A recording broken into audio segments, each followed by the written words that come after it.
अस्सलामुअलैकुम। Of camera stories के एक न्यू एपिसोड के साथ मैं हूं Mazhar Malik. Thank you so much and love you so much आप सबके प्यार भरे फीडबैक का। आज जो आप ऑफ कैमरा स्टोरी सुनने जा रहे हैं, इसका एपिसोड नंबर है 198 यानी 198। 2 एपिसोड के बाद ये गिनती मुकम्मल हो जाएगी 200 यानी एक के बाद 199 एंड देन 200। अच्छा, जब ये मैंने ऑफ कैमरा स्टोरी शुरू किया था तो मुझे अंदाज़ा नहीं था कि ये फिर मुझे मुस्तकिल जारी रखना पड़ेगा। आप लोगों ने इतना प्यार दिया, इतनी मोहब्बत दी कि फिर मैं इसको बंद नहीं कर सका। वरना इसका मकसद ये था कि कुछ स्टोरीज ऐसी थी जो ऑफ कैमरा स्टोरी यानी कि कैमरे के पीछे जो कुछ होता था वहाँ पे एक्सप्लेन नहीं होता था, तो उसके लिए मैंने प्रोग्राम शुरू किया था। लेकिन आज इसके 200 अक़सात मुकम्मल होने वाली हैं, तो बहुत सारे लोग जब मैं आपके व्हाट्सएप पे मैसेज पढ़ रहा होता हूँ तो मुझे लिख रहे होते हैं, मतलब साहब मेरा बेटा आपका फ़ैन है, मेरी बेटी आपकी फ़ैन है, मैं आपकी फ़ैन हूँ, मेरे हस्बैंड मेरे आपके फ़ैन हैं। इस तरह बहुत सारे। आप प्लीज़ कभी प्रोग्राम में उनका नाम ले लीजिएगा ऑफ कैमरा स्टोरी में। तो मैंने फिर यही सोचा है कि वो तमाम लोग जो ऑफ कैमरा स्टोरी इस फैमिली का, मैं फैमिली कहता होता हूँ जो ऑफ कैमरा स्टोरी सुनती है, जो इस फैमिली का हिस्सा हैं, ऑफ कैमरा स्टोरी सुनते हैं, आप सबसे, आप भी इस खुशी के मौके पे कि 200 एपिसोड इसके मुकम्मल हो गए हैं, तो फिर आप अपना मोबाइल उठाइए और आप एक छोटी सी वीडियो बनाइए। ऑफ कैमरा स्टोरी के हवाले से कुछ भी कहना चाहते हैं, बुरा भी कहेंगे मैं चलाऊंगा, अच्छा कहेंगे मैं चलाऊंगा, ये प्रॉमिस है आपके साथ।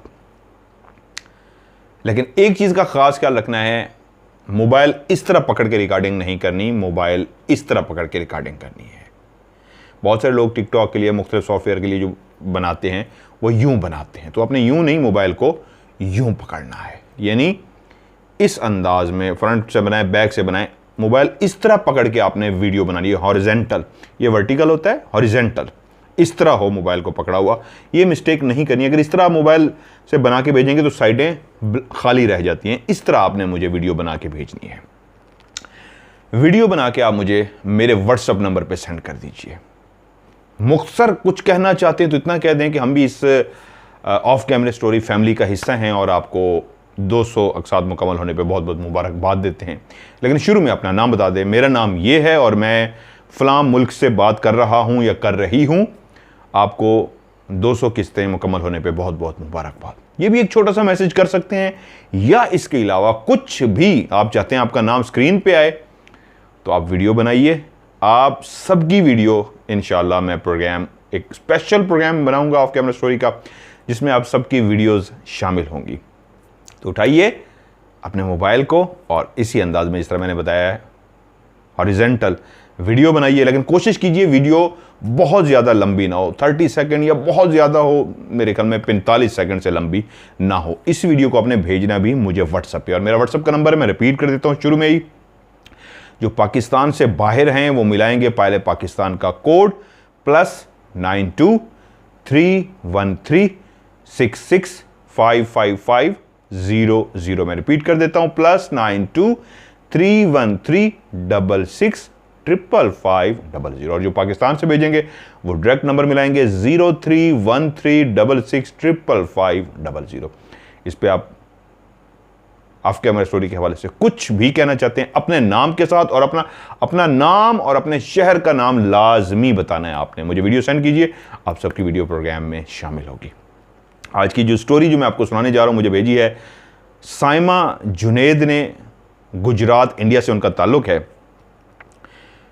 उनकी कहानी जब मैं सुन रहा था, उन्होंने वॉइस भेजी है, उनकी सच्ची कहानी है। उनकी अम्मी की जो वालदा थी, यानी कि उनकी नानी की भी नानी है, तकरीबन 4 नस्लों की वो कह रही हैं, 4 जनरेशन की ये कहानी है जो उन्होंने मुझे सेंड की है। आज जिस तरह मैंने वीडियो बनाने का कहा है, और साइमा जुनैद की जो मैं कहानी, जुनैद उनके शौहर का नाम है, उन्होंने कहा है मेंशन कर दीजिएगा, गुजरात, इंडिया से उनका ताल्लुक है। उन्होंने कहा है कहीं एक हॉरर शो देखते हुए आपका नज़र आ गया, तो उसके बाद तो ऐसे दीवाने, हम मियां बीवी दोनों बैठ के राज इकट्ठे देखते हैं और स्टोरी मुसलसल सुनते रहते हैं। जिस कहानी को मैं आपको सुनाने जा रहा हूँ ये हकीकत है, यकीन मानिए। कहानी तो बहाना है। एक जुड़े रहने का बहाना है जो हम कैमरे के जरिए इस तरह जुड़े हुए हैं। ये बहुत बड़ी बात है कि आज के दौर में इतनी बिजी लाइफ में आप लोग ना सिर्फ टाइम निकालते हैं बल्कि हेडफोन लगा के या वैसे मैं कहानी सुनाता हूँ, आप बैठ के कहानी सुनते हैं। कहानियां तो कब की खत्म हो गई, कौन सुनता है आज के दौर में कहानी? नहीं, अब भी कुछ लोग हैं इस गहमा गहमी लाइफ से, इस शोर भरी लाइफ से, इस भागती दौड़ती लाइफ से कुछ टाइम निकाल के कानों में हेडफोन लगा के, आंखें बंद करके, आंखें खोल के जब देख के या सुन के कहानी आप सुनते हैं तो असल में आप उस दौर में चले जाते हैं जिस दौर में मैं आपको लेके जाने की कोशिश करता हूं। वो कौन सा दौर है? वो दौर मैंने भी देखा है, पाकिस्तान में था 90s से पहले का दौर। दौर बदला कब है? 90s के बाद। यकीन मानिए 90s से पहले ऐसी मोहब्बत थी, पूरी दुनिया में होगी, मैं तो पाकिस्तान 90s से पहले तो मैं अभी पाकिस्तान में ही था, बाहर उस वक्त तक तो नहीं गया था। तो मुझे अपने बचपन की वो बातें याद हैं, वो मोहब्बतें याद हैं। कोई फर्क नहीं होता था, सब एक दूसरे के घर आते जाते थे इस अंदाज में जैसे वो उनका अपना घर है। माएँ दूसरों को भी, बच्चों को बुला के इस तरह अपने घर में खाना खिलाती थी जैसे वो उनके अपने बच्चे हैं। मुझे आज भी बहुत सारे लोग जो जानते हैं मेरे शहर से, वो कहते हैं कि आपकी वालदा ने हमें पकड़ पकड़ के खाने खिलाए। अल्लाह उनको जन्नत नसीब करे। मैं 6 साल का था, मेरी अम्मी की डेथ हो गई थी। तो वो कहते हैं वो ऐसी थी, वो कोई भी घर आ जाता तो उसको ज़बरदस्ती खाना खिलाती थी, चाहे जितने लोग भी चले जाएं तो उनको पकाना पड़ जाता, वो पका के खिलाती थी, खाली पेट नहीं आने देती। यकीन मानिए कई लोग जो मुझे मिले उन्होंने कहा उन्होंने ऐसा किया हुआ है।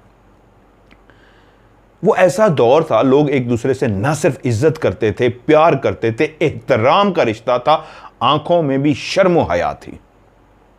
शादियों पे जो फन होता था, आज तो फन ही नहीं है। म्यूजिक लगाया, दन दन डांस किया, भंगड़ा किया, ठीक है, अच्छा है, अंदाज है, खुशी का अंदाज है।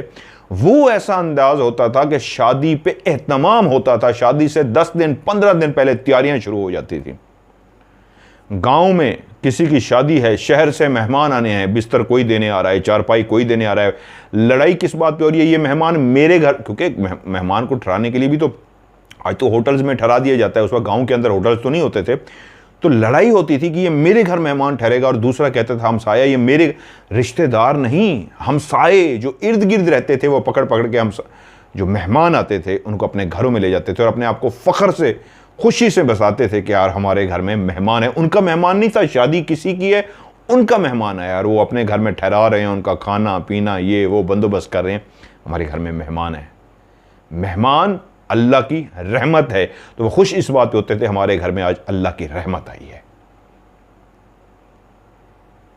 बिस्तर जो बेस्ट होता था उस मेहमान के लिए, घर में नया से नया बिस्तर निकाल के उसको दिया जाता था, और मेहमान भी जब खुश हो गया जाता था, यकीन मानिए वो रोता हुआ जाता था कि चंद दिनों में इतना प्यार मिल गया, जाने को दिल नहीं कर रहा। जुदाई लगती थी कि जुदा हो रहे हैं हम एक दूसरे से। ये सचमुच में एक मोहब्बतों का दौर था। जिन लोगों ने ये दौर देखा है उनको वो सब याद आ गया होगा। बहुत ही प्यार का दौर था, बहुत ही मोहब्बतों का दौर था। मैं उस दौर को वापस तो नहीं ला सकता, लेकिन उस दौर की कहानियां जरूर उठा के ले आता हूं और आपको इस अंदाज में वो कहानी सुनाने की कोशिश करता हूं। अब उस अंदाज, उस दौर की मोहब्बत को, उस दौर की खूबसूरती को, उस दौर की हर उस चीज को कहानी के जरिए, लफ्जों के जरिए महसूस कर सके। कहानियां तकरीबन मिलती जुलती होती हैं, ऐसा नहीं है, होता है सबकी अपनी कहानियां हैं, लेकिन कहीं ना कहीं उनमें आपस में कोई ना कोई बात मिलती जुलती जरूर है।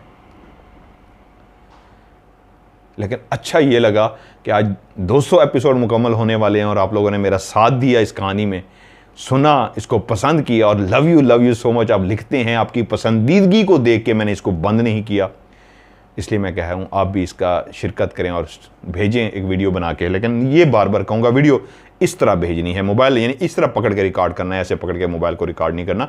ऐसे ही मोबाइल को कोई पकड़ ले और उसके बाद आप वीडियो रिकॉर्ड करें। सेल्फी अंदाज में भी इस तरह पकड़ के भी आप अपनी वीडियो रिकॉर्ड कर सकते हैं, लेकिन पकड़ना मोबाइल को ऐसे ही है। मोहब्बतों के दौर में चला गया था, वापस आ गया हूँ। अब लोगों में से प्यार है, हम फैमिली हैं। मुझे ऐसे लगता है मैं इस वक्त इधर देख रहा होता हूँ तो मैं आप लोगों से मुखातिब नहीं होता, मैं आप लोगों को भी देख रहा होता हूँ। जब मैं अपनी आंखें इस तरह बंद करता हूँ तो मुझे लगता है आप सामने हैं, आप कोई हेडफोन लगा के कोई किस अंदाज में सामने मौजूद है और मुझे सुन रहा है। तो इसलिए कहता होता हूँ लव यू सो मच। कहानी है जी साइमा जुनैद की, गुजरात इंडिया से उन्होंने भेजी। एक सच्ची कहानी उन्होंने माँ से सुनी, उनकी माँ ने अपनी माँ से, और उनकी माँ ने उसकी माँ से। नाम उनकी जो नानी थी उन्होंने इनकी माँ को सुनाया, उन्होंने कहा मेरी नानी का नाम जो ओरिजिनल है मरियम है। बाकी जो एक पीढ़ी चलती हुई आ रही थी, इसलिए उन्होंने कहा आप इसका एक फ़र्ज़ी नाम रख लीजिएगा। तो फ़र्ज़ी नाम हम रख लेते हैं, उस दौर में कुलसूम रख लेते हैं। कोई भी मेरे जहन में आ गया। असल में मैं लोगों को कहता हूँ कहानी भेजते हो, फ़र्ज़ी नाम भी आप खुद बता दिया करें, मुझे ख़वातीन के ज़्यादा नाम नहीं आते। तो रुबीना रख लेते हैं, चलें ऐसे कर लेते हैं, रुबीना रख लेते हैं। उन दिनों में, पुराने दौरों में ये नाम बहुत होता था, रुबीना। वो कहती हैं कि उनकी वो जो नानी थी जिनका नाम रुबीना था, क्योंकि उनके ख़ानदान में दाई का काम नस्ल दर नस्ल चलता हुआ आ रहा था, तो रुबीना भी अपनी बाकी बहनों में से उसने इंतखाब किया अपने उस ख़ानदानी काम का जो था दाई का काम। आज तो बच्चा पैदा होने वाला होता है, जब बच्चे की विलादत होने वाली होती है तो फौरी तौर पे हस्पताल का रुख किया जाता है और वहाँ पे बच्चे की डिलीवरी होती है। लेकिन उन दिनों में दाई को बुलाया जाता था। शहर तो उस वक्त भी थे, शहर कह रहा हूँ, अस्पताल तो उस वक्त भी थे, वो शहरों में होते थे, देहातों में कोई ऐसा बंदोबस्त नहीं होता था, तो उसके लिए दाई को ही बुलाया जाता था। और जब कोई भी औरत माँ बनने वाली होती थी तो उसका मुस्तकिल राब्ता होता था, दाई का घर आती, चक्कर लगाती और पूछती रहती थी। ये वो दौर की कहानी है जब पीक टाइम था मोहब्बतों का, कोई किसी से जेलस नहीं होता था। बहुत सारे लोग जो मुझे जानते हैं, आज भी मेरे उस्ताद मुझे जानते हैं, जो उस्ताद भी मुझे बताते थे, पूरे शहर के अंदर बहुत बड़ी आबादी थी, पूरे एक छोटे से देहात के अंदर बिजली अभी नहीं आई थी, जनरेटर चला के एक ब्लैक एंड वाइट टीवी था जो हमारे घर में था, पूरा जो देहात था, तकरीबन कहते हैं 150 से 200 बंदा रात को उस जनरेटर को चलाने के बाद जो टीवी चलाया जाता था, ब्लैक एंड वाइट टीवी को देखने आता था। पूरे उस छोटे से टाउन के अंदर सिर्फ हमारे घर में टीवी था और लोग टीवी देखने दूर दराज से आते थे। मुझे इसलिए याद है, मैं छोटा था जब मैं वहाँ पे मैं भी शिरकत करता था, वो बुज़ुर्गों के मुझे नाम भी याद हैं जो मुझे प्यार करते थे। पानी पिलाना, खाना खिलाना, जितने भी लोग आते, किसी का मुंह ये नहीं बन जाता था कि इतने लोग रोज़ आ जाते हैं और उनके लिए एहतमाम करना है। यकीन मानिए बाखुदा उन सब के लिए एहतमाम किया जाता था, खाने पीने का, जिसको खाने की ज़रूरत होती थी। यूँ तो नहीं कि देगें पकाई जाती थी, कोई कहता यार भूख लगी है तो उसके लिए खाना अरेंज किया जाता था, पानी मीठे पिलाए जाते थे, शरबतें पिलाई जाती थी, सेवा की जाती थी। टीवी भी वो देखने आ रहे हैं और सेवा भी उनकी हो रही है। ये मोहब्बतों का दौर था। आज किसी के यार 10 दिन तो जाके देखें, 11वें दिन वो कहेगा यार क्या मजाक है भाई, रोज़ आ जाते हो, हमारी प्राइवेसी डिस्टर्ब होती है। वहां पे अगर कोई नहीं आता था, कोई देर मिस हो जाता था, 2 दिन तो तीसरे दिन चल के जाते थे लोग, सुबह यार खैर है, खैरियत दरियाफ्त करने आए, तुम आए क्यों नहीं। ये था मोहब्बतों का दौर। रुबीना की तरफ वापस आते हैं तो रुबीना भी जब होश संभाला तो उसने अपने उस आबाई काम, दाई वाला काम शुरू कर दिया। देहातों के अंदर बहुत कम लोगों को पता होगा, वक्त के साथ तो पैसा लेना शुरू कर दिया, लेकिन ये कुछ चौथी पीढ़ी की बात हो रही है तो उस वक्त पैसे नहीं लिए जाते थे। देहात की दो जो दाएं होती थी, कोई खुशी से कुछ दे दे तो वो भी इनकार करती थी, नहीं चाहिए, तो उसको उनको ज़बरदस्ती दे दिया जाता था, तो वो इनकार नहीं करती थी। मांगा उन्होंने कभी भी नहीं था कि मेरे ये पैसे हैं, मेरा ये मैं इतना हदिया है, इतना पैसे हैं, इतने मेरे चार्जेस हैं, कुछ नहीं। सलाम अलैकुम, वो गए। कोई सफ़ेद पोश, कोई गरीब, तो कोई पैसा नहीं, किसी ने खुद से ज़बरदस्ती डाल दिया तो ले लेते थे, मांगते नहीं थे, पैसे के लिए काम नहीं करते थे, इंसानियत की केयर, इंसानियत की भलाई के लिए काम करते थे। मुख्तलिफ लोग आते, रुबीना को अपने साथ ले जाते। रुबीना जिस तरह मैंने बताया, माँ बनने वाली औरत के साथ राब्ते में रहती, उस देहात में जितनी भी औरतें होती वो सबके पास चक्कर लगाती, उनको पता होता था उनकी टाइमिंग का, हर मसले का उनको समझ होती थी। बहुत प्यारा दौर था यार, मैंने ये वक्त देखा। मेरे जैसे बहुत सारे होंगे, बाहर भी बैठे होंगे, जो कहानी सुनते होंगे, उन्होंने भी ये टाइम देखा होगा, बहुत ज़बरदस्त टाइम। खैर, वो कहती हैं एक रात तकरीबन, कोई घड़ियां तो थी नहीं कि लोग टाइम देखते, ऐसा पहर था उस वक्त। रातों में उन दिनों में पहर गिने जाते थे, 8 बजे को भी एक पहर कहा जाता था, रात का ये पहर था। 12 बजे को भी एक पहर कहा जाता था कि रात का ये पहर था। तहज्जुद के टाइम को एक पहर कहा जाता था, अजानों का भी एक पहर होता था। ये 3-4 पहर होते थे। आधी रात का पहर था, आधी रात का टाइम था, जो आज हम मॉडर्न लैंग्वेज में कहते हैं, ये कोई आधी रात का पहर था। उस छोटे से गांव में कोई दरवाजे के बाहर आया और उसने रुबीना का नाम लेके आवाज दी, अम्मा रुबीना। वो गहरी नींद में सो चुकी थी क्योंकि आधी रात का वक्त था। पहली जो सदा आई अम्मा रुबीना की तो वो नहीं सुन सकी, तो दोबारा उसी अंदाज में थोड़ी सी ऊंची लाउड आवाज से सदा लगाई गई, अम्मा रुबीना। और साथ में सदा लगाने वाले ने वो जो दरवाजा था उसको भी हाथ से ठक ठक ठक ठक बजाया और फिर सदा लगाई, अम्मा रुबीना। अब जब दरवाजा भी बजा और वही सदा आई नाम की, तो उनकी आंख खुल गई। उन्होंने वहीं से लेटे लेटी आवाज दी, आ रही हूं। जब किसी के नाम की सदा लगाई जाए तो शायद मर्द उठ के आए, लेकिन ये घर ऐसा था, यहां पे पहली दफा ऐसा नहीं हो रहा था। अक्सर औकात रात के किसी पहर या दिन को आवाज इसलिए भी लगाई जाती थी, वहां एक ऐसी रुबीना नाम की खातून रहती थी जो हर लम्हे तैयार होती थी कि किसी घर में भी बच्चे की इमरजेंसी हो जाए तो वहां पे पहुंच जाती थी। तो वो समझ गई आज भी जो सदा लगाने वाली मर्दाना आवाज़ है उनके घर में यकीनन वलादत होने वाली है, जो इस पहर आ रहे हैं। अगर वलादत ना हो तो लोग दिन को आते थे, रात को आने का मकसद भी यही था कि बच्चे के आने का, इस दुनिया में आने का टाइम आ चुका है। आई, दरवाज़ा खोला और जैसे ही दरवाज़ा खोला तो दरवाजे के बाहर दो नौजवान बिल्कुल उसी अंदाज में जो उनके गांव के लोग कपड़े पहनते थे, वही कपड़े पहने, बिल्कुल साफ सुथरे कपड़े थे। नीचे एक धोती टाइप लाचा जो होता है, वो लाचा नहीं, वो उसको लंगोट भी नहीं, उसको धोती कह लें, धोती टाइप थी वो कह रही है जो उन्होंने पहनी हुई थी। ऊपर कमीज थी और साफा जो यहाँ पे कंधे पे उन्होंने रखा हुआ था। दोनों के उजले से कपड़े थे, दोनों के ही कंधों पे साफे थे, धोतियों में थे और और कमीज़ें पहनी हुई थी।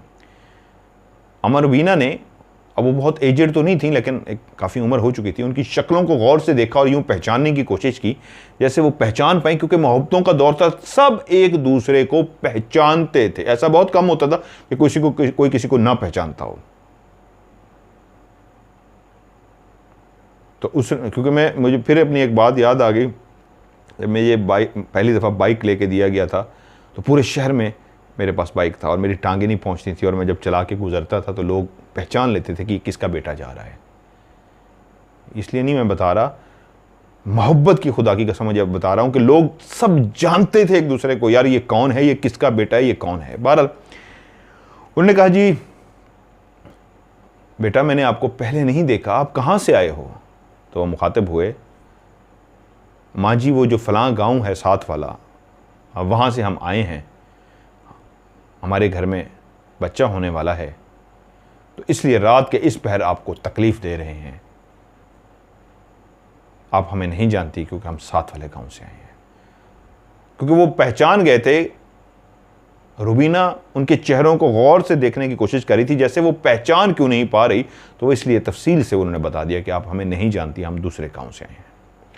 अम्मा रुबी ने कहा, हाँ ठीक है, रुको मैं आती हूँ। फ़ौरन अंदर गईं और जो एक निकलने के लिए उनको तैयारी चाहिए थी, उन्होंने अपनी तैयारी की, और अब जब बाहर आईं तो अब उन्होंने गौर से उन दोनों को दोबारा से देखा, तो एक बात जो उन्होंने शुरू में थोड़ी सी महसूस नहीं की थी, अब उनको लगा एक का कद तो नॉर्मल है लेकिन एक का कद बहुत ही लंबा है। लेकिन लंबे कद के लोग भी होते हैं, लेकिन शायद रात का पहर था या क्या, लेकिन वो कद काफ़ी ही लंबा लग रहा था। लेकिन थे वो ही देहाती, उसी गांव के ही रहने वाले, जिस तरह देहाती थे बाकी उसी तरह के ही वो देहाती थे। सर पे उन्होंने पगड़ियाँ पहनी हुई थी। पुराने दौर का जो एक लिबास था, बहुत सारे लोग समझ गए होंगे, जो सर पे पगड़ी बांधते थे, कमीज पहनते थे और धोती टाइप पहनते थे, इसी तरह साफा रख के वो भी उनके साथ रुबीना चलना शुरू हो गई। रात के उस पहर जहां हर तरफ खामोशी थी, गांव में उस वक्त भी कहीं दूर से किसी कुत्ते की भौंकने की आवाज जरूर आ जाती थी।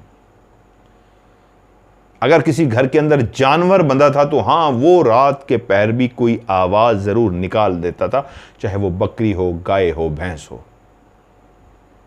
और बाज घरों के करीब से जब आप गुजरते हैं जिनकी कच्ची दीवारें थी, तो अंदर कोई भी जानवर जो उस वक्त भी रात को बैठा मुंह चला रहा होता है, तो उसके मुंह की से अजीब सी आवाज आ रही होती है, तो गुजरने वाले को पता लग जाता है कि इस घर में कोई जानवर भी है।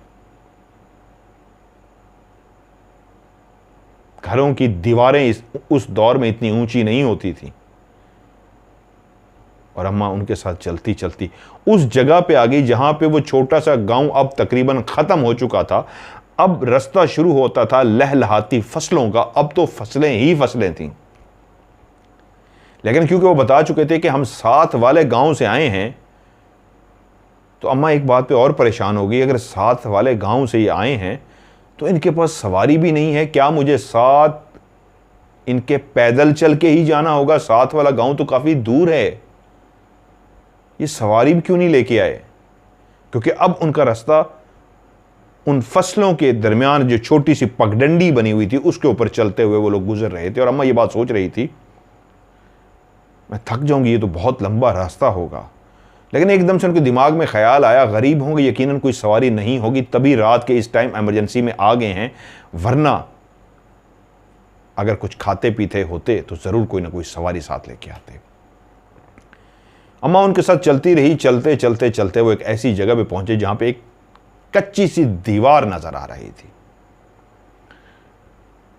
और दीवार इस तरह की थी जैसे कोई एक कच्चा सा कमरा बना हुआ है। वो काफी लंबा सफर तय कर चुके थे, उनको चलते हुए तकरीबन 30-35 मिनट हो चुके थे, आधा घंटे के करीब हो चुका था।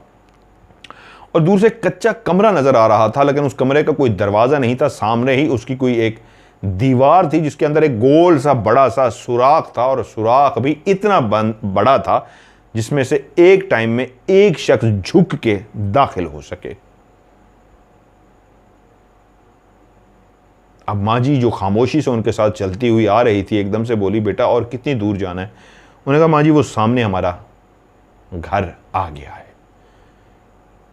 अब रुमीना को सामने कोई भी ऐसा घर नजर ना आया सिवाय उस टूटे हुए कच्चे से घर के, कच्चे हुए कमरे के। कच्चा जो कमरा बना हुआ था दूर से नजर आ रहा था चांदनी रोशनी में, एक कच्चा सा कमरा है। वो जैसे उसके करीब पहुंचे तो अम्मा ने क्लियर देख लिया कि वो एक कमरा सा नजर आ रहा है जिसकी लेफ्ट राइट दीवारें हैं, और सामने एक दीवार है जिसके अंदर एक सुराख सा बना हुआ है, और उनमें से एक जो छोटे कद का था वो आगे बढ़ा और उस सुराख के अंदर झुका, और झुकते ही अंदर दाखिल हो गया। वो काफी बड़ा सुराख नहीं था, इतना खुला सुराख नहीं था कि आप इजीली उसके अंदर जा सके, काफी झुक के अंदर जाना पड़ रहा था। और अम्मा समझ गई कि ये कैसा सुराख है, ये कैसे जा रहे हैं, तो अम्मा रुक सी गई, क्योंकि उस अजीब से सुराख में उसको घुसते हुए अंदाजा हो गया था कि मेरे लिए पॉसिबल नहीं है, मैं इस सुराख में ऐसे घुसूं, घरों के तो इस तरह के सुराख नहीं होते, ये मुझे कहां लेके जा रहे हैं, सुराख के अंदर घुसा रहे हैं। तो एक अंदर जा चुका था, और जिस अंदाज में वो अंदर दाखिल हुआ था वहां पे रुबीना ठटक गई, रुक गई कि घरों के अंदर इस तरह दाखिल नहीं हुआ जाता, ना ही ये घर का कोई रास्ता है, ये तो कोई सुराख है। तो वो रुक गई और उसने मुड़ के पीछे उस लंबे कद वाला जो पीछे खड़ा था उसकी तरफ देखा, जैसे सवाल निशानों से पूछ रही हो ये कैसा घर है। तो वो बोला, अम्मा हम इंसान ज़ादे नहीं हैं, हम जिन ज़ादे हैं। हमारे कोई आज एहतमाम नहीं हो सका किसी भी ऐसी दाई का जो हमारे घर बच्चे की विलादत कर सके, इसलिए हमें मजबूरन आपके पास मदद मांगने को आना पड़ा है। आप शुरू में भी पूछती तो हम आपको बता देते, हम मजबूर हैं, हमारे पास और कोई रास्ता ही नहीं है, इसलिए आपको लेने आए हैं। हम जिन्नात हैं और हम आपसे वादा करते हैं हम आपको कोई तकलीफ नहीं पहुंचाएंगे। जिस तरह खैर व आफियत से आपको लेके आए हैं इसी तरह खैर व आफियत से आपको आपके घर भी छोड़ के आएंगे, ये हमारा वादा है आपसे, हम आपको ज़बान देते हैं। उस दौर में जो लफ्ज़ इस्तेमाल किया था वो वादा नहीं होता था, हम आपको ज़बान देते हैं, ये एक बहुत बड़ा वादा होता था, हल्फ होता था। तो रुबीना के दिल में आया कि मैं एक इंसान हूं, इंसानों के काम आती हूं, तो ये भी एक अल्लाह की मखलूक है। अगर आज इनको काम पड़ गया है और ये मुझे लेने आए हैं, तो मैं अगर इनके भी काम कर दूंगी तो इनका भला हो जाएगा। मुझे नहीं डरना चाहिए, और उस वक्त तो ख़वातीन वैसे भी बहादुर होती थी, जो दाइयाँ होती थी वो तो वैसे ही रातों को अक्सर अकेली जाती होती थी। वो बहुत बहादुर लोग थे, दिलों में डर किसी चीज़ का नहीं था, लालच नहीं थी, हवस नहीं थी, कभी किसी के साथ बुरा नहीं किया था, कभी किसी के लिए बुरा सोचा नहीं था, तो वो डरते कैसे? इसलिए उनके दिल साफ थे, वो बहादुर लोग थे। उसने कहा ठीक है, मैं आपके साथ चलने को तैयार हूँ। अम्मा उस सुराख से उसी तरह झुक के बड़ी मुश्किलों से सुराख के अंदर दाखिल तो हो गई, लेकिन ये एक लंबी सी गलीज टाइप सी थी। जो शुरू में सुराख सा नजर आ रहा था, पीछे नजर आ रहा था एक कमरा बना हुआ है, लेकिन एक कोई लंबी सी गली सी थी। और अम्मा उस गली के अंदर जब सुराख से दाखिल हो गई तो सीधी खड़ी हो गई। अब भी वो शख्स इंतजार कर रहा था, वो फिर से आगे चलना शुरू हो गया। अम्मा उसके पीछे थी और वो लंबे कद वाला भी उस सुराख से अंदर दाखिल होकर अम्मा के पीछे पीछे चलना शुरू हो गया। गली जब जहां पे जाके ख़त्म हुई तो वहां पे एक दरवाज़ा सा था जो खुला हुआ था। और अम्मा अंदर जैसे ही दाखिल हुई तो आगे एक बहुत बड़ा सहन था उस घर का। जैसे कोई 2 कनाल का घर होता है और उसका 2 कनाल का सहन ही बना दिया जाए, तो ऐसे वेड़ा जिसको कहते हैं, बहुत बड़ा वेड़ा था, बहुत बड़ा सहन था। और वहाँ पे बहुत ज़्यादा लोग थे। वहाँ पे जितने भी मर्द अम्मा ने जाती ही पहली निगाह में देखे, जो वो अम्मा को लंबे कद का लग रहा था वो कम लंबा था। अंदर जितने भी मर्द फिर रहे थे उनकी हाइट तकरीबन 10-10 फुट के करीब थी। चाहे उनकी औरतें भी थीं, वो भी 10-10 फुट लंबी थीं, 9 फुट 10 फुट लंबी थी।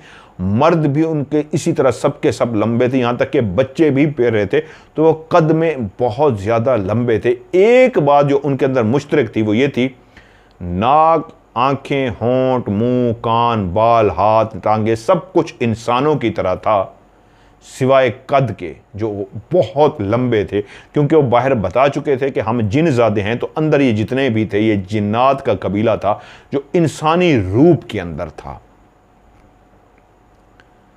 वहीं पे जो अंदर सबसे पहले दाखिल हुआ था उनमें से एक शख्स वही था जो लेने आया था रुबीना को, एक जो छोटे कद का था, जिसका कद तो तकरीबन कोई 6 फुट था, लेकिन उनकी निस्बत वो छोटा कद था। तो उसने किसी औरत को आवाज़ दी, तो पीछे खड़े उस लंबे कद वाले ने कहा, अम्मा ये इसलिए सारे आपकी ही तरह इंसानों के रूप में हैं कि आप कहीं डरे ना। हम आपके शुक्रगुजार भी हैं कि आप हमारे साथ आ गई हैं, आइए आगे बढ़िए। जैसे ही उसने 2 औरतों के नाम लिए तो 2 लंबी सी औरतें चलती हुई आगे बढ़ रही थीं।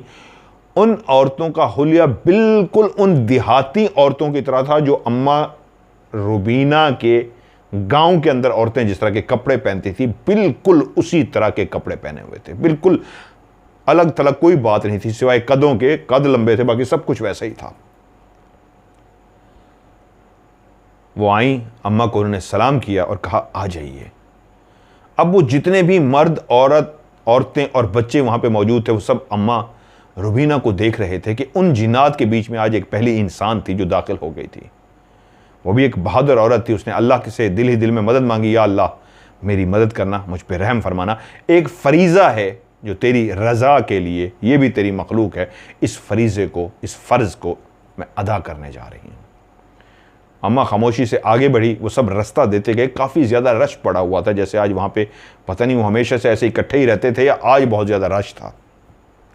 वो खातून उनको लेके गई, सामने एक पर्दा था, उन्होंने इस तरह इशारा किया कि अंदर चलिए। अम्मा ने पर्दा हटाया और अंदर दाखिल हो गई। अंदर वो खातून मौजूद थी जिसके यहाँ बच्चे की विलादत होनी थी। अम्मा ने उनको कुछ समझाया, जो उन्होंने करना था उनके साथ डिस्कस किया और उसके बाद वो अपने काम में मसरूफ़ हो गई। इस तरफ बिल्कुल उनका ध्यान ख़त्म हो गया कि वो एक जिन्नात के कबीले के बीच में मौजूद हैं और जिसके बच्चे की पैदाइश होने जा रही है वो भी एक जिन्नी है। और उसके साथ दोनों औरतें जो हेल्प के लिए जिसको आवाज़ दे के बुलाया गया था और वही अंदर लेके आई थी, वो भी दोनों जिन्नियाँ हैं। वाहिद एक रुबीना ही है जो इंसान है, बशर है, बाकी ये सब उन्होंने बता दिया था रूप धार खड़े हैं, असल में ये सारे जिन हैं। अम्मा अपना काम करती रही यहाँ तक कि उनके यहाँ एक बेटे की वलादत हुई। अब जिन्नात की बहुत सारी कहानियाँ हैं, उसमें एक बात मैं आपको खुद से बताता जाऊँ। अब बहुत दफ़ा ऐसा हुआ है जिन्हों के यहाँ जब किसी बच्चे की पैदाइश हुई है तो लगातार बच्चे पैदा हुए हैं, और कुछ जगहों पे ऐसा हुआ है 2-3 बच्चे पैदा हुए हैं, और कुछ जगहों पे हुआ है 1 बच्चा पैदा हुआ है। ये ज़रूरी नहीं है कि 10 बच्चे पैदा हों या 5 हों या 1 हो सकता है 1 भी हो सकता है 5 भी हुए हों, हो सकता है 10 भी हुए हों। बहुत सारी रिवायतें हैं, बहुत सारी कहानियां हैं, बहुत सारे सच्चे वाक़े हैं जहाँ पे बाजू का 3 पैदा हुए, 1 पैदा हुआ, 5 हुआ, और बहुत सी ऐसी हैं कि पैदा होते ही गए और उसके बाद ये मैं कहानी आपको सुनाऊंगा। एक और कहानी है। खैर, जब बच्चे की वलादत हो गई, अम्मा अपने काम से रुबीना फारिग हो गई, तो वो बाहर निकली और उनको कहा, मुबारक हो, आपके यहाँ बेटा पैदा हुआ है। तो जो ख़वातीन थी उन्होंने कहा, अम्मा आप नजस हो गई हैं, यानी नापाक हो गई हैं, आइए पहले आप नहा धो लीजिए। अम्मा जब किसी और के घर में जाती थी, जो इंसानों के घर होते थे, तो वहाँ पे तो अपने हाथ मुंह धोती थी और कहती थी कि मैं अब घर जाके जो मुझे गुस्ल करना है, नहाना है, फ्रेश होना है, जो भी होना है मैं कर लूँगी। लेकिन जब इन जिन्नात ने कहा कि आप नजस हैं, आप नापाक हैं, तो यहाँ पे ही आप चेंज कर लीजिए, नहा लीजिए और उसके बाद पाक होकर आप यहाँ से जाइए, तो वो इसलिए खामोश रहीं, कहीं जिन्नात ये ना समझें कि मैं डर रही हूँ और कह रही हूँ नहीं नहीं मैं घर जाके नहाऊंगी। अगर वो ऐसा कह रहे हैं तो ठीक है, मुझे उनकी बात माननी चाहिए। वो वहाँ पे रुक गई। तो जिन्नात ने उनको अपने कपड़े पहनने के लिए दिए, जो इतने लंबे कद की थी, लेकिन उनके लिए जो जोड़ा वो लेके आए वो उन्हीं के ही साइज का जोड़ा था। अम्मा को वो जोड़ा दे दिया गया और उनको एक गौसल खाना, नहाने की जगह दिखा दी गई कि यहाँ पे बाकायदा 2 जिन्नियाँ आगे बढ़ी उनको नहलाने के लिए, और उनसे कहा गया कि ये जो आपके कपड़े हैं ये अभी धोने के लिए जा रहे हैं, अभी धो के खुश्क करके अभी आपको वापस कर दिए जाएंगे। और मैं हैरान थी कि ये कैसे पॉसिबल है कि अभी मेरे कपड़े धुल भी जाएंगे, खुश्क भी हो जाएंगे और मैं अभी वापस पहन भी लूँगी। लेकिन क्योंकि उनको बता दिया गया था वो एक जिन्नात के कबीले में है, तो इसलिए वो सवाल जवाब करने से कुतरा रही थी कि मुझे ज़्यादा सवाल जवाब नहीं करना चाहिए, हो सकता है यहाँ पे ऐसा जिन्नात कर सकते हों, क्योंकि उन्होंने सुन रखा था जिन्नात में बहुत ताकत होती है, जिन्नात बहुत से काम कर सकते हैं। 2 जिन्हों ने बाकायदा रुबीना को नहलाने में मदद की, और उसके बाद उनके कपड़ों को वहीं पे धोया गया, जो नापाक कहे गए थे, नजस कहे गए थे, उनको वहीं पे धोया गया। जब वो धुल गए, धोने के बाद उनको खुश्क करने के लिए डाल दिया गया। और अम्मा जब नहा धो के वापस आई तो उनको बताया गया कि उनके कपड़े खुश्क भी धुलने के बाद हो चुके हैं, और वो इस बात पे हैरान थी ऐसा कैसा पॉसिबल है। तो अम्मा ने जब देखा तो वाकई थोड़े थोड़े गीले थे, लेकिन धुल चुके थे, उन कपड़ों से लगता था वाकई इनको धोया गया है और खुश्क किया गया है। कैसे खुश्क किया गया अम्मा ये नहीं जानती थी। धोने का तो पता है इंसान कैसे धो सकता है, इतनी जल्दी खुश्क कैसे करता है ये अम्मा इस बात से नावाकिफ थी, क्योंकि ये मखलूक आग की बनी होती है, इनका आग से ताल्लुक होता है, तो ये ईजीली कपड़े खुश्क कर सकते हैं। अम्मा को उनके कपड़े दिए गए जो धुल चुके थे, और अम्मा ने अपने कपड़े पहने और उनसे इजाज़त चाही कि आप मुझे इजाज़त दीजिए। तो उनमें से एक खातून आगे बढ़ी, उसके हाथ में कुछ था, उसने कहा हम लफ्ज़ों में आपका शुक्रिया अदा नहीं कर सकते, रात के इस पहर आप हमारे पास आई, आपने हमारा काम किया, हम आपको ढेर सारी दुआएं दे रहे हैं, अब बताइए आपका हदिया क्या है, आपका कितने पैसे लेती हैं, क्या है। तो अम्मा रुबीना बोली, मैं पैसे नहीं लेती, मैं ये काम पैसे के लिए नहीं करती, मुझे अगर कोई चीज़ चाहिए आपसे तो वो दुआएं हैं, आप मुझे दुआएं दीजिएगा। उन्होंने कहा वो तो हम पहले ही आपसे कह चुके हैं, हम सबकी तरफ से आपके लिए ढेर सारी दुआएं, लेकिन फिर भी बताइए हम आपकी क्या काम आ सकते हैं, मुंह से कोई भी काम, कोई भी बात बताइए, हम आपका वो काम करने को तैयार हैं, हम कर सकते हैं। तो अम्मा ने कहा नहीं, मुझे आपसे कोई भी काम नहीं करवाना, मेरा कोई ऐसा काम नहीं है जो मैं आपसे कहूँ और आप करके दे सकें, क्योंकि वो अम्मा को बता रहे थे हम बहुत से ऐसे काम कर सकते हैं जो आप मुंह से निकालें तो आपका फ़ौरन काम हो जाएगा। शायद वो समझाने की कोशिश कर रहे थे कि हमारे पास ताकत है, शक्ति है, इतना कुछ है कि आप मुँह से निकालें तो हम पूरा कर सकते हैं। अल्लाह खैर।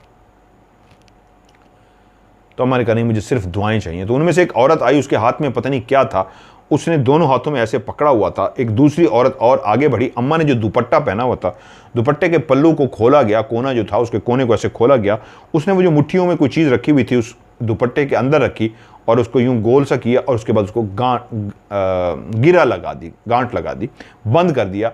दुपट्टे के पल्लू से कोई चीज़ उन्होंने बांध दी थी, उन्होंने कहा था ये हमारी तरफ से, क्योंकि अम्मा के दिल में कोई लालच नहीं था, उन्होंने मांगा भी नहीं था, तो उन्होंने उस पर कोई भी बात नहीं की। उन्होंने कहा अपने मुंह से, क्योंकि कह दिया था मुझे सिर्फ आप लोगों की दुआएं चाहिए। तो वो दोनों जो अम्मा को लेके आए थे, उन्होंने कहा चलिए हम आपको छोड़ के आते हैं। अम्मा उन सबको खुदा हाफिज़ कहती हुई, सब बच्चे बड़े सब अम्मा को खड़े देख रहे थे। क्या मंजर होगा, एक घर जो बहुत बड़ा वेड़ा है, बहुत बड़ा सहन है, वहाँ पे लंबे लंबे कद के मर्द हैं, लंबे लंबे कद की औरतें हैं, जिस्म आज़ा नक्श होलिए सब इंसानों की तरह हैं, लेकिन इतने कद इंसान के तो हो ही नहीं सकते, 10 फुट लंबे सब के सब। आपको पता हो वो जिन हो तो आपकी क्या फीलिंग होगी, क्या फीलिंग होगी। अब सबको पता है रात के इस पहर में अकेली इंसान इनके बीच में मौजूद हों, बच्चे बूढ़े जवान जितने भी मौजूद हैं, ये सब के सब जिन्नात का कबीला है। बहादुर थे वो लोग, जिस तरह मैंने कहा ना, वो वक्त क्या खूबसूरत वक्त था। अम्मा ने खुदाफिज किया और चलती हुई उसी गली के रास्ते, वही सुराख फिर से आया। और अम्मा जब सुराख से निकली तो हैरत इस बात की थी कि वो एक छोटा सा जो कमरा सा था, उस कमरे के पीछे कुछ भी नहीं था। अम्मा जब रुबीना जब उस सुराख से बाहर निकली तो स्पेशली वो चल के, मतलब वापस जाने की बजाय वो चल के कमरे को देखने के लिए गई कि वाकई इस कमरे के पीछे कोई घर है या नहीं है। तो रुबीना ने देखा कमरे के पीछे कोई भी घर नहीं है, वो एक छोटा सा कच्चा मट्टी का बना हुआ सिवाय एक कमरा है और उसके पीछे जमीनें हैं।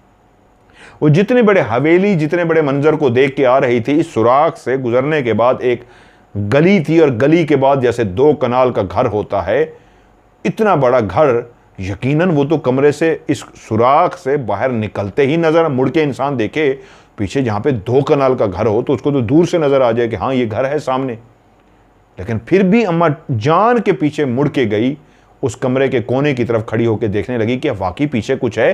तो पीछे कुछ भी नहीं था, सिर्फ ये एक कमरा था।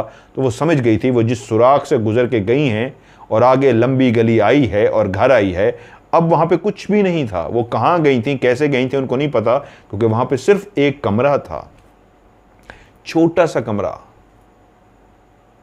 खैर अम्मा ने जब ये देख लिया तो उसके बाद खामोशी से, उसी तरह जैसे वो तीनों चलते हुए आए थे, चलते चलते चलते उन रस्तों से होते हुए जब वो ज़मीनें ख़त्म हुई और वो देहात, वो छोटा सा गांव शुरू हो गया, तो उसके अंदर चलते चलते चलते जब इतने करीब पहुंच गए कि तकरीबन 25-30 कदम 35 कदम के फासले पे अम्मा का घर था, तो अम्मा वहीं पे रुक गई और कहा ठीक है अब आप लोग जा सकते हैं, क्योंकि आपने फिर से वापस जाना है, आपने सफ़र करना है, मेरा घर तो आ गया है, अब मेरा घर सामने है, कोई परेशानी की बात नहीं है, मैं चली जाऊँगी, आप लोगों का बहुत बहुत शुक्रिया। तो उन्होंने कहा अम्मा हमारे लायक फिर भी कोई काम हो तो हम यहीं पे खड़े हुए आपसे कह रहे हैं, हम हाजिर हैं, आपने रात के इस पहर हमारे ऊपर एहसान किया है, हम फिर आखिरी दफ़ा आपको कह रहे हैं, कोई हुक्म है तो हमें बताइए, हम फ़ौरन आपका काम कर देते हैं। अम्मा ने कहा अल्लाह ताला आपको खुश रखे, बस आप लोग जाइए। उन्होंने कहा अम्मा जी सलाम अलैकुम। रुबीना ने कहा वालेकुम अस्सलाम। और रुबीना ने 2 ही कदम उठाए थे और पीछे वैसे ही मुड़ के देखा तो अब पीछे कोई भी नहीं था।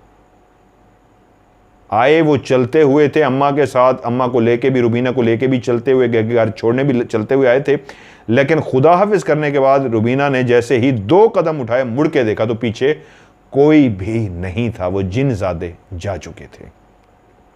और जब रुबीना ने देखा वो चले गए हैं, पीछे कोई नहीं है, तो उसने कहा ये इन्होंने मुझे क्या पकड़ा दिया, मैं देखूं तो सही। तो वहीं पे खड़े होके उसने अपने उस दुपट्टे को जो बंधा हुआ था, उस गिरहा को खोला, तो ये देख के उसका दिल अजीब सा हो गया कि मैं, चलें दुआएं ही उनको कहा था, उन्होंने मुझे दुआएं दे दी, मोहब्बत किया, मुझे नहलाया, मेरे कपड़े धो के दिए, लेकिन ये क्या उन्होंने किया, मुझे कोयले उठा के दे दिए। तो उन्होंने कहा शायद जिन्नात कोयले ही देते होंगे, इसलिए उन्होंने मुझे कोयले उठा के दे दिए। मेरे घर में तो बेइंतहा कोयले पड़े हुए हैं, उन दिनों में तो गैस वगैरह नहीं होती थी, लकड़ियाँ ही जलाते थे लोग, कोयले ही कोयले होते थे। उन्होंने कहा मुझे कोयले दे दिए इसलिए कि मैं अपने घर में कोयले जलाऊंगी, मेरे घर में तो ऑलरेडी लकड़ियाँ हैं, मैं लकड़ियाँ जलाती हूँ। वो शायद समझे होंगे कि मैं कोयलों को जला के खाना पकाती हूँ, मुझे कोयलों की ज़रूरत तो नहीं है, क्योंकि उसके माइंड में रुबीना के ये था कि जिन्नात क्योंकि इंसानों से दूर रहते हैं, इंसानों के नफ्सियात को, इंसानों के हालात को नहीं जानते, इसलिए वो शायद कोयले दे रहे हैं कि हम कोयले जलाएंगे। भाई हम तो लकड़ियाँ जलाते हैं, कोयले किस काम। उसने वो दुपट्टा पकड़ा और फेंक दिए नीचे। एक उसी गली में वो उसने फेंक दिए और सीधी घर गई। नहा धो चुकी थी, वो फ्रेश होके आई थी, कपड़े उसके धुले थे, और वो जाते ही सो गई। सुबह उठी, नाश्ते के लिए उसको जगाया गया, मुँह हाथ धो के जब वो नाश्ते के लिए अपनी बहू के सामने जाके बैठी तो उसने कहा, अम्मा ये तुम्हारे दुपट्टे पे क्या चमक रहा है? उसने कहा, कहाँ पे? उसने कहा, ये देखो। जब वो आगे बढ़ी तो दुपट्टे का वो कोना, वो पल्लू, वहाँ जहाँ पे रात को कुछ बांधा गया था, वहाँ पे कुछ चीज़ चमक रही थी, बारीक सा, जैसे छिलका सा होता है, ऐसे छिलका नुमा सा था और चमक रहा था। वो करीब गए और अम्मा ने जब उसको उठाया और उसको देखा तो वहाँ पे सोना था, जैसे एक बिल्कुल छिलका सा होता है, पतरी सी होती है, बारीक सा सोना होता है, वो वहाँ पे चमक रहा था। एकदम से अम्मा हैरान हो गई। ये कोयले का टुकड़ा था जो बारीक सा ऊपर, जिस तरह कोयले से ऊपर से पतला सा उतर जाता है, वो एक पतला सा उतर गया था और वो सोना बना हुआ था। और अम्मा समझ गई कि जो रात मुझे दिए गए थे वो इसका मतलब है कोयले नहीं, सोने थे, वो सोने के टुकड़े थे। उसी वक्त वो तेजी से उठी और भागती हुई बाहर की तरफ गई। बहू भी पीछे पीछे, अम्मा क्या हुआ, अम्मा क्या हुआ? क्योंकि वो भी सोना देख चुकी थी कि उसके दुपट्टे के साथ सोने की एक पतरी सी लगी हुई है। वो भागती हुई बाहर गई और ज़मीन पे उस जगह को देखती रही जहाँ पे उसने रात कुछ फेंका था। वहाँ पे कोई भी नामो निशान नहीं था। और जब काफ़ी ढूंढने पे उसको कुछ नहीं मिला तो घर आई और उसकी बहू ने पूछा क्या हुआ, तो उसने सारा माजरा सुना के कहा कि उन्होंने मुझे जो दिए थे वो कोयले नहीं थे, असल में वो सोना था। ये छिलका कोई रह गया था कोयले का, जो सुबह सोना बना हुआ था। तो उसकी बहू बोली, अगर गांव में से हो सकता है वो वहीं पे पड़े रहे हों और गांव के किसी बंदे ने उठा लिया तो ये बात छुपी नहीं रहेगी, क्योंकि उस दौर में किसी की कोई चीज़ मिलती थी तो लोग छुपाते नहीं थे। ये वो मोहब्बतों का दौर था। किसी की कोई चीज़ मिलती थी तो उसको रख दिया जाता था और बाकायदा एक दूसरे से पूछा जाता था, घरों में पैगाम भिजवाए जाते थे कि किसी की ये चीज़ मिली है तो ले ले। वहाँ पे सोना क्या, आज जापान में आप चले जाएं तो वहाँ पे कुछ गिर जाए तो आपको वहीं पे पड़ा हुआ मिलता है। तो हमारे मुल्क में भी यही हाल था, 90 से पहले चीज़ें वहीं पड़ी हुई मिलती थी। मतलब बुरे अच्छे तो हर जगह पे होते हैं, ये तो मैं नहीं कह रहा कि जी सारे फरिश्ते थे, लेकिन ज़्यादातर जो थे वो ऐसे थे। और गाँव में किसी को नहीं मिला था, इसलिए किसी ने भी कुछ दिनों तक आवाज़ नहीं दी, ना बताया कि किसी की कोई चीज़ गुम हुई है। लेकिन अम्मा की बहू ने उसको कहा, जब वो कहानी सुन ली और उसको पता लगा कि ये सोने का टुकड़ा रह गया है, बाकी उसने फेंक दिया। उसने कहा, क्या अम्मा हम उस जगह पे जा सकते हैं जहाँ पे आप गई थी और जहाँ पे ये सारा कुछ आपको मिला, तो आप तो जाके उनसे कह सकती हैं। तो अम्मा ने कहा, नहीं, मैं लालची नहीं हूँ, मैंने कभी हदिया नहीं लिया, मुझे अच्छा नहीं लगेगा। तो उसकी बहू ने कहा, माँ क्या आप हमें दिखा सकती हैं, हम उनसे मांगने नहीं जाएंगे, क्या आप हमें वो जगह दिखा सकती हैं जहाँ पे आप गई थी? तो अम्मा मजबूर हो गई बहुत ज़्यादा ज़िद करने पे कि हाँ मैं दिखा सकती हूँ, लेकिन हम दूर से देखेंगे और वापस आ जाएंगे। वो कमरा, वो सुराख जहाँ मैं दाखिल हुई थी, हम अंदर नहीं जाएंगे। क्योंकि मांगना नहीं था, लालच नहीं थी। तो बहू उसको लेके गई, वो लोग वहाँ पे गए, लेकिन वहाँ पे कोई भी कमरा, कोई भी सुराख, कोई भी ऐसी जगह नहीं थी। अम्मा ने कहा, मैंने तुम्हें पहले ही बता दिया था, जब मैं उस सुराख से निकली थी तो मैं समझ गई थी कि ये मंजर ही कुछ और था। जो बज़ाहिर सुराख नजर आया, आगे गली और आगे बहुत बड़ा सहन, वो मैंने बाहर निकलते ही देख लिया था कि छोटा सा कमरा है, पीछे कुछ भी नहीं है सिवाय ज़मीनों के। तो ये कैसे हो सकता है दिन की रोशनी में मुझे मिल जाए? जब रात को ही वो गायब था तो दिन को कैसे मिलता? अब यहाँ पे कुछ लोगों के दिमाग में सवाल आएगा, जिन्नात कोयले ही क्यों देते थे और वो घर जो रात को था वो गायब क्यों हो गया? पहला सवाल, जितनी भी इस तरह की कहानियां हैं जो दाइयों से रेलिवेंट है, जुड़ी हुई हैं, उन सब में यही था कि जिन्नात ने कोयले ही दिए, इंसान को कोयले दिए, सोना नहीं। और कोयले एक ऐसी चीज़ है जिसको अमूमन इंसान फेंक देता है। अगर किसी ने रख लिया, एक दो उसके पास बच गए, तो वो उसको सोना बन गया। अगर इंसान को शुरू में ही सोना दे दे तो इंसान के दिल में लालच आ सकती है, 100 इस तरह की बातें आ सकती हैं। असल राज तो अल्लाह ही बेहतर जानता है, मैं एक आपको वैसे बता रहा हूं, इसलिए वो कोयला ही देते थे। सोने को देख के इंसान के दिल में लालच आए तो हो सकता है वो वहीं पे बैठे हुए जिन्नात गुस्से में आ जाएं, आपकी लालच को देख के वो भी आपसे ले लें, इसलिए वो आपको कोयले देते थे। अब ये इसका नसीब, कोयले किस लिए देते थे? अब ये इसका नसीब, ये सारे ले जाएगा तो सारा सोना, फेंक देगा तो जाए। और जितने भी दाइयों की ये कहानियां हैं, किस्से हैं, उनमें मिला ज़रूर उनको, ज़ाय किया उन्होंने, फेंका, लेकिन फिर भी मिला ज़रूर एक जाके। और अहम सवाल वो जो नज़र आता है जहाँ पे दाखिल होते हैं, इस तरह की कहानियाँ फिर गायब क्यों हो जाता है? इसलिए कि उस वक्त आपको वो लेके जाना चाहते हैं अपने मकसद के लिए, और जब उनका मकसद पूरा हो जाता है तो आपको वापस छोड़ भी जाते हैं। वो अरेंजमेंट, वो जगह, वो सारा कुछ वो आपके लिए होता है कि आपको लगे आपको उड़ा के लेके भी जा सकते हैं। बहुत सारी कहानियाँ ऐसी हैं जिसमें इंसान को वो खुद तो उड़ते थे, इंसान का हाथ पकड़ा और उसको उड़ा के लेके गया। मैं इस तरह की भी कहानी आपको सुनाऊंगा। और बहुत सारी जगहों पे जब वो उड़ा के लेके जाते हैं तो फिर कहाँ लेके गया, उड़ते हुए कहाँ पहुँचे, नीचे उतरे तो एक जगह थी। अगर वो पैदल चलते हुए लेके जाएंगे तो फिर एक ऐसा मंजर होगा, ऐसा सीन होगा जिसमें आप दाखिल होंगे और बाहर निकलेंगे वो गायब हो जाएगा, ताकि वो जगह आपको पता ना लगे यहाँ पे जिन्नात थे। पर्दा कायम रहे। उस वक्त मजबूरी थी, इमरजेंसी थी, काम करवाना मकसद था। आंखों पे पट्टी भी बांध सकते थे, लेकिन क्योंकि एहसानमंद थे आपके, आप उनके काम के लिए जा रहे हैं, तो इसलिए पट्टी बांधने की बजाय वो आपको इस तरह लेके गए कि आपके सामने मंजर भी बना दिया और जब आप उस मंजर से बाहर निकले तो उसको गायब भी कर दिया। और पर्दा भी कायम रहा। कौन सा पर्दा? कि आप उस वक्त तो जिन्नात के पास पहुंच गए, काम कर दिया, और जब वापस आए तो फिर से पर्दा डाल दिया, मतलब चीज़ें गायब कर दी, कहीं कुछ नहीं है। किसी को आप बताएंगे वो मानेगा ही नहीं, तो इसलिए ये पर्दा रखा जाता था।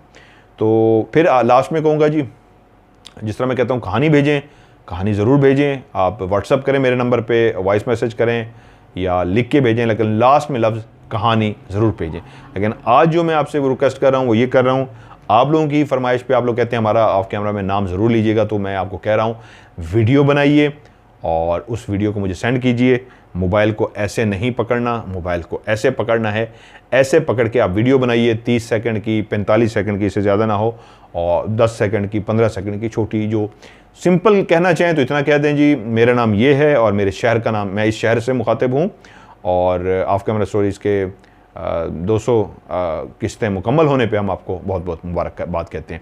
ये तो छोटी मैंने लाइनें आपको वैसे ही कह दी कि अगर कोई सिंपल कहना चाहे तो यही बोल सकता है, नाम बताए, शहर का नाम बताए और बताएं कि हम आपको मुबारकबाद देते हैं। और कुछ और मैसेज देना चाहते हैं, अच्छा या बुरा, जो भी कहना चाहते हैं, मैं आपके उस मैसेज को, फ़नी होगा, मेरी बुराइयां करेंगे, मेरी कुछ भी कहेंगे, अच्छा कहेंगे मेरे बारे में, सब इंशाल्लाह मैं उसको चला दूंगा।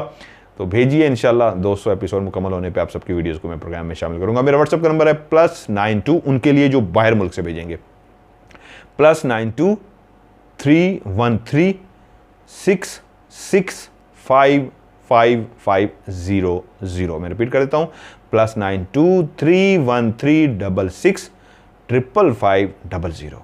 और पाकिस्तान से नंबर मिलाएंगे 0313 6655500। ये जो वीडियो आप देखते हैं इसकी डिस्क्रिप्शन जो लिखी होती है, इसकी डिस्क्रिप्शन को भी अगर आप ओपन करेंगे तो उसमें भी मेरा ये व्हाट्सएप का नंबर हमेशा लिखा होता है। तो इस व्हाट्सएप पे आप मुझे भेजिए, अपनी वीडियो बना के व्हाट्सएप कीजिए, इंशाल्लाह आपकी वीडियो को मैं प्रोग्राम में शामिल करूंगा। आज की ऑफ कैमरा स्टोरी से मुझे दीजिए इजाज़त। अपना ढेर सारा ख्याल रखिएगा। खुदा हाफिज़।